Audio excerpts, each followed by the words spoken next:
Lately I've been feeling things change. We've been working hard, no sleep, get it every day. And I swear that we ain't stopping till we pay. Yeah, the pressure on, gotta make it work. Triple play, yeah.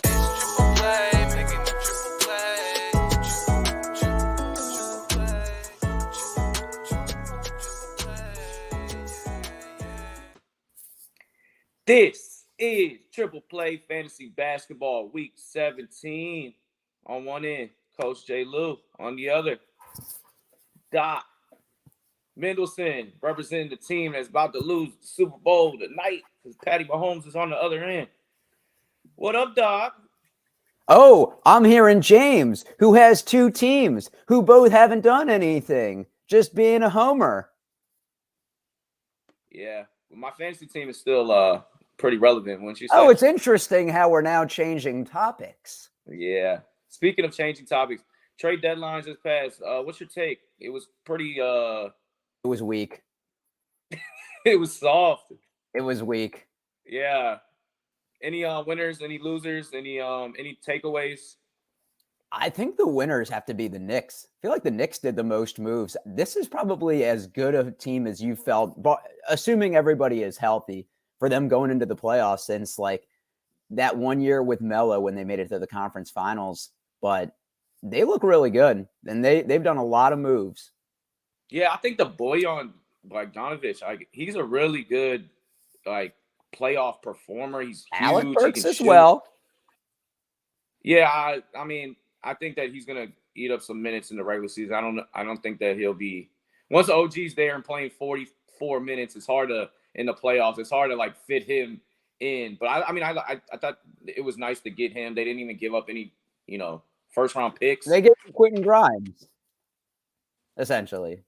Yeah, exactly. Which fell out of Tibbs' favor after we saw at the end of the year last year. He had some valuable fantasy moments, but yeah, no, I really like New York. I guess the only other team that made some relevant moves as far as for their playoff picture is Dallas. Dallas gets rid of Grant Williams, who we'll talk about today. It was just not a good fit. I don't know if it was like a personality locker room thing, but they bring in PJ Washington. Bring in Daniel Gafford, which is huge as far as, he fits that mold of, rim running big who can defend the paint. Yeah, hopefully Dallas loses hopefully they're like 500. I got a lot of money on their unders too. I wasn't expecting them to make some moves at the deadline. I didn't really like that. Yeah, the Lakers didn't make any moves, but it was probably for the better. It's probably for the better just to give up. They were probably going to give up too much. And I mean, hey, maybe Coach Ham just throws out the lineup that they were winning games in the playoffs, got them to the Western Conference Finals. Maybe they play Russell, Reeves, Hachimura, LeBron, and AD lineup. Maybe that happens. I don't know. Weeks played is weird because it's the All-Star week, folks. So the Warriors play 6 games in this 2-week matchup. And the Heat play 3. 15 teams play 5. 13 teams play 4. I got a guy that I'm gonna have to cut ties with. He was one of my better pickups for the beginning of the year. But Jaime Jaquez, since he came back from injury, he's just not producing. And I've held him for 2 weeks now, thinking it's gonna change. It's gonna get back to. It's because he's got the facial hair and long hair like you. You have a spiritual connection with him. Yeah, I like me some Jaime Jaquez. Andre Drummond is someone that it's kind of emotional roller coasters because you pick them up, you're trying to see him go to a place, get a bigger opportunity. They hold on to him. Then, he starts with Vucevic one game. The next, they say he's going to the bench, but then he plays heavy minutes. And then last game, he played 13. So, yeah, I don't really know what you're going to get from Andre Drummond. But when he does play, he's like a rebound per minute guy. He produces that for his career. And right now, he's a hold with his defensive statistics. Yeah, I think you have to hold for the fact if Vucevic goes down, I mean, he's going to give you 15 rebounds. I'll say floor. And the game they did have him start with the Timberwolves, it's because they wanted to match up bigs with Gobert and Karl Anthony Towns, but 16 rebounds in 35 minutes, 13 rebounds in 21 minutes. I mean, the game before that played 14 minutes, 8 rebounds, 15 minutes, 8 rebounds, shooting a decent percentage, 56.3% on the year, 66.7 over the last week. And some defensive categories too. Like, this is probably one of the better years we've seen from stocks, in a per game minute for Andre Drummond. So I'd definitely say hold. He's definitely getting more blocks. He's always kind of got steals, more than you would think from a big man's perspective. Talking about big man, Marvin Bagley now fits the role of starting center. Now Daniel Gafford's out. They bring in somebody that Doc didn't want to mention, Sean Holmes. He says he's a bum. Sean Holmes is a bum. It's probably true. But you never know. Marvin Bagley's dealt with a lot of lingering injuries. But his first 2 games with Washington were wowers when he went 21-12 and 20-11. But then Daniel Gafford came back. He fell out of the rotation as far as like those starting minutes is concerned. And then yesterday was a dud against Philly. So I coming don't really back know from a back injury. That's one thing James wanted to talk about Marvin Bagley. I think if he's healthy, he's definitely worth an add, power forward, center eligible, but he has a bad back that caused him to miss 4 games, and he's played 20 minutes or under the last 5 games that he's played. So that's not including the 4 games he missed. So that might be a little bit of a roster clogger. Maybe take a flyer on him, but I wouldn't expect a lot from him moving forward. Well, and if you got 44% roster Drummond sitting there, you go with him over, say, a Bagley. GG Jackson, the youngest player in the NBA, just got a 4-year deal linked up with the abysmal injury-riddled Grizzly team this season. And last week, 19 points, 5.5 rebounds, almost 3 threes a game, 1.5 steals. Man, he's really worth a look right now in a team that struggles anybody getting their own shot and getting a bucket. And this kid can do it. Yeah. So GG, can we call him good game Jackson? Because that's what people say when they beat you. They say GG. Maybe the key to getting paid is to be on Memphis and just be decimated by injuries, because Vince Williams got paid and GG Jackson got paid. GG Jackson, double-digit points, 7 out of the last 8 games. He has a solid place in the rotation. James, you mentioned the youngest guy in the league, 19 years of age, giving you some decent rebounds too, 5.5 over the last week, a good percentage, good amount of threes. And what I think is something to note, like Memphis may shut down Jaren Jackson Jr. at some point. Does that mean that he's going to play more minutes? Maybe, maybe not, but I don't think it hurts him at all. Yeah, if he doesn't play, he's definitely going to probably get some more usage there. I mean, remember, this guy was a reclass as a junior. He was the number 1 player in his class, and then he moves up, and he kind of gets to college early, and he had some interesting moments with his team for South Carolina, some things that he said about his role that didn't go well, and saw him get drafted in the 2nd round. But it does make you wonder if he would have just stayed in high school another year and went to maybe a different situation like North Carolina had he talked about. Man, GG Jackson might be a top 15 pick in this year's draft. I mean, he got paid regardless, so he probably did something right. Yeah. The end game is getting the bag, and he got it at 19 years old. So GG Jackson, don't listen to James. You did just fine. Okay. But his bag is not the same as what it could have been. I'm not going to go down that rabbit hole, but at the same time, it helps when your team is decimated by injury that you get an opportunity like this, and he has shined in this role. I'm in Thompson. Dog. They might be some puppies. Him and his brother. Nah, they dogs. Yeah, you're right. They Forget dogs, being puppies. man. They dogs. You talking about being young? They're both this generation's defensive Morris twins. Ooh. Yeah, Drafted I like both these guys. We're talking about both of them. Ausar just got bumped up as far as he's now a 3-position eligibility, shooting guard, small forward, power forward. He does it all for Detroit. And with I love both their games. Yeah, and they're not the same. They're similar in as far as their build because they're twins. But Amen's a little bit more explosive. He's got more of that vision. Ausar plays the kind of the middle of the court a little bit better. He seems like a is a slightly better defensive player as well. But I like both of them. And right now, Amen's finally getting some opportunity over there in H-Town. And, 13-13-6. He fills up the whole categories stat book, which you like about both of these guys as far as them being able to get their defensive stats. And then, they're both good rebounders. Ausar's a damn good rebounder. He's one of the best rookie rebounders in the NBA. So, yeah, Bojan Bogdanovic, he's out. And we saw at the beginning of the year when Bojan wasn't in, he had fantasy value, and it kind of dropped off with Bojan coming back, but now he's gone. Yeah, Alec Burks gone too. And I mean, for Amen Thompson, Cam Whitmore got hurt. Tari Eason is kind of been getting eased back in a little bit. Obviously that's a weird thing, the Tari Eason thing, because he's been holding on my IR, but it seems like he was going to come back earlier than where he is right now. It's like they kind of hid how bad his injury was or something. Yeah, they just said a leg injury. They never gave the update on it. Coach, all right, we praise the Thompson twins a lot, but guess what they shoot from the 3-point line? Like, they're both the same percentage, or? They're both awful percentages. It's essentially the same. Like 23%. Amen Thompson shoots 15.8%. Ausar Thompson shoots 14.6%. Jeez. Yo, they're so bad at shooting threes. Oh my gosh.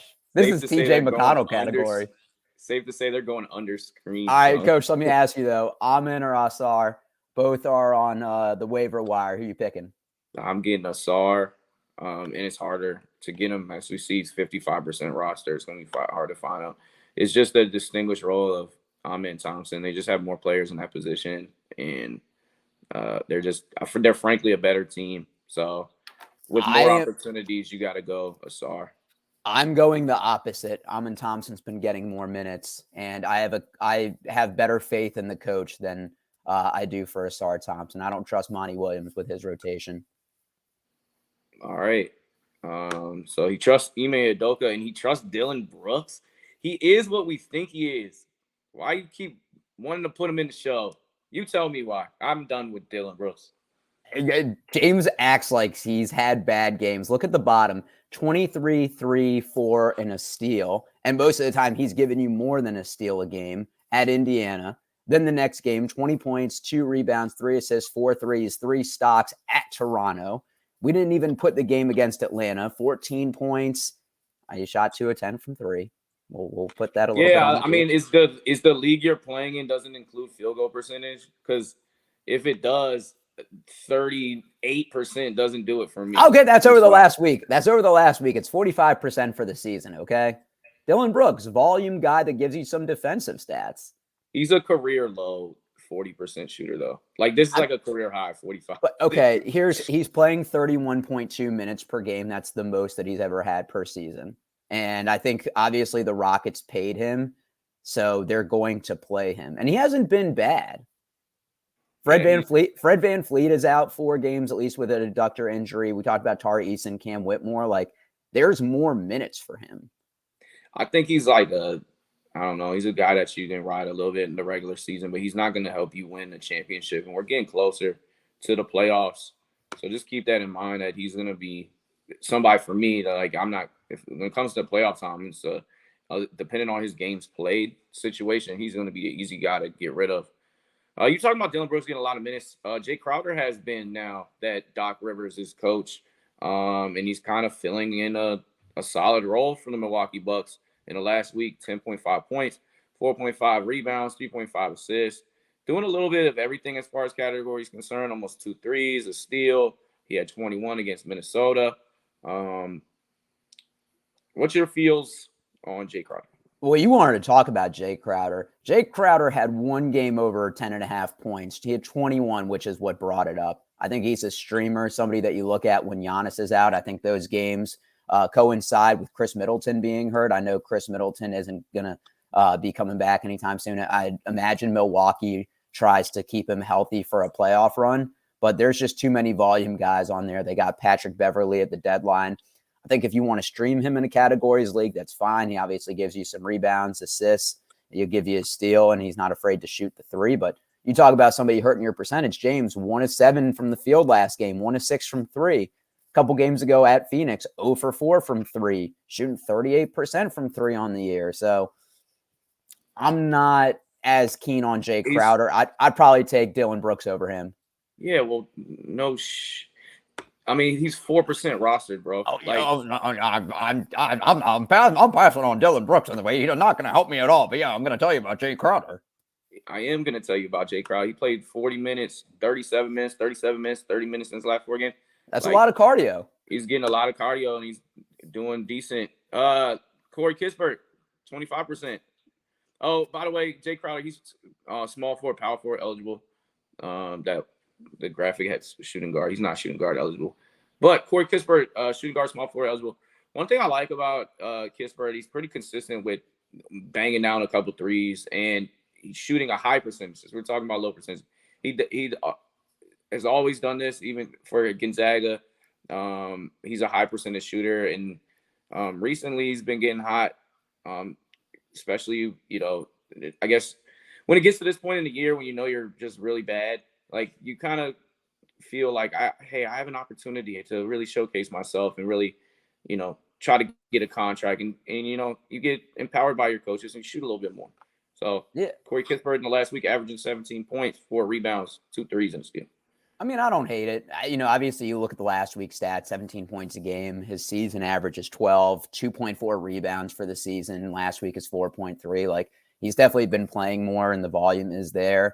And James, just as a whole, like, Jordan Poole has not been as aggressive as we thought. Like, we probably thought he would lead the team in shot attempts and maybe Kyle Kuzma, but Corey Kispert has kind of been that second scoring option for them. So, yeah, I mean, I don't hate it. Multi-position eligible. I just wouldn't expect the rebounds and assists to stay where they were. I think you're streaming him for threes, and those threes could correlate to him scoring, but I wouldn't count on him for much defensive stats. That 1.0 steals per game is inflated because he had 3 at the Celtics. So just to kind of keep in mind what you're going to get from him if you do add him. Simone Fontecchio to Detroit. Detroit cut Killian Hayes. Just cut him. They said we're done with him. Ooh, cut him. They cut him. They bring in Fontecchio. They send out Bojan. So there's some movement there for Detroit. Looks like we get to finally see some Jaden Ivey and Cade Cunningham play like heavy minutes together. But Fontecchio's filling in. He's getting some of those Bojan minutes. 11 points last week, 6 boards, a 3. In his debut, he had 20 points, 9 boards, 3 threes. So definitely getting an opportunity there, and drops a dub on his debut for the Detroit basketball Pistons. I mean, Pistons gave up a little bit to get him, a second-round pick. He's a restricted free agent, so right after this season. So they know that any team that can match, or that if a team signs him, that they have to match that offer. They played him 32 minutes. It's interesting. We thought maybe Detroit kicks the tires on and tries to go rebuild again, but they're really wanting to, kind of surround Cade and the young core they have. They're trying to reshape that roster. And, Fontecchio is sought after around the league, a small forward that's 6'7", but can shoot, give you a little bit of rebound. So, 13%, I think I wouldn't be surprised to see him play 30-ish minutes a night. And bye-bye Killian Hayes. Goodbye Alec Burks, which means Marcus Sasser is going to get a little bit more opportunity. Sasser. So 12% roster. In the last week, 11.5 points, 5.8 assists. That's a high number, 2 threes. So you see against Portland, had 17 and 11 dimes. And against Sacramento, 18 points, 4 assists. So Marcus Sasser is, they traded up to get him in the draft, and now it's kind of like he's solidifying his role as the backup point guard. With Killian out the mix, it just seems like that's better for this team going forward.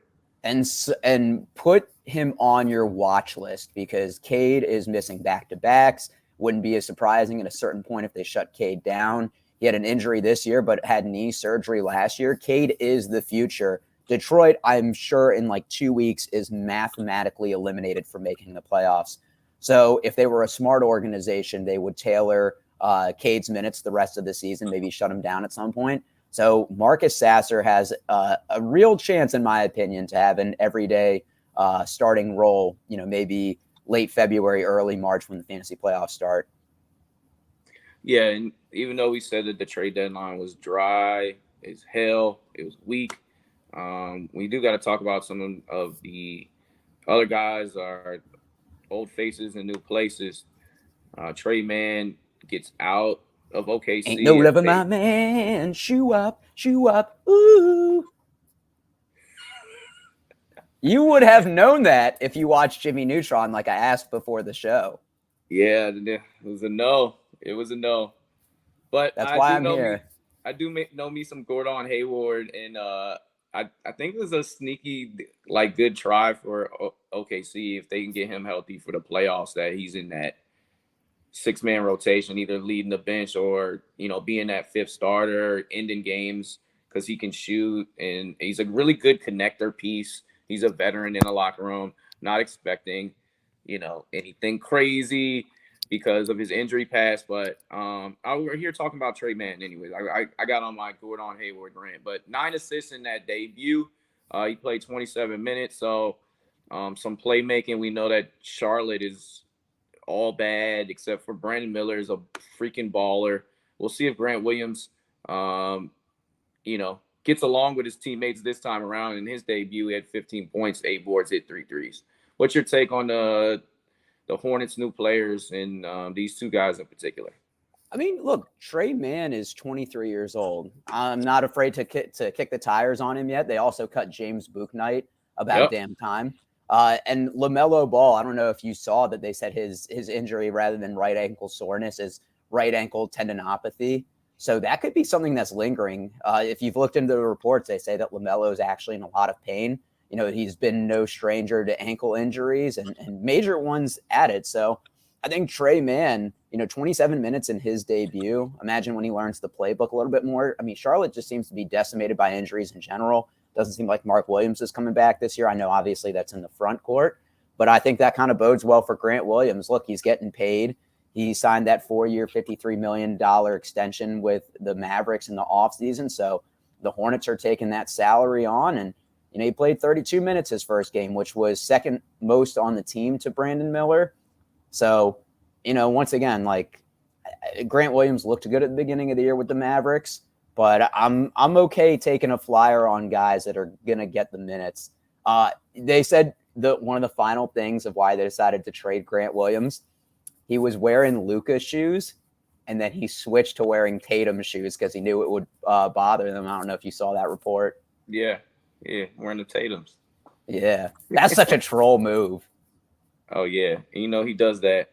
It is interesting, though. James Bouknight, Killian Hayes, these guys are lotto picks, bro. James Bouknight has 3 DUIs. Yeah. So, you really got to hit on your picks, man. That's the real story about, the NBA. Is you might be in position to draft, but then you don't get Tyrese Halliburton, all 8 teams that should have got him. It's you got to really make the right pick, and character really counts when you're thinking about these type of people. Which is why Cam Whitmore dropped. James, today's the day I'm going to make this shot. All right. Oh, no, it's so close. Damn. Christian McCaffrey fumbles on the goal line. Oh, so close. Oh, James's team is at home again, and James just drinks a beer in solace. All right. Well, I guess we won't see you because of All-Star for a little bit, but things are revving up. Your playoffs implications are heavy on this week, and in the next couple weeks, your team is going to get in. Your team may get a bye week. I don't know wherever you are in your league, but we're just here to try to help you do your best. Please hit a like, subscribe, comment. We comment back. We appreciate your views and coming back to see us. Enjoy your Super Bowl Sunday. Go eat some wings. I recommend the Old Bay wings from where I'm from. Blue cheese. Are you blue cheese or ranch guy? I'm neither, but if anything, ranch. All right, definitely. We definitely can't agree on that. Cool. Oh, Go me and James won't Foodies. agree on anything. No, This is why hell we no. work well together. Exactly.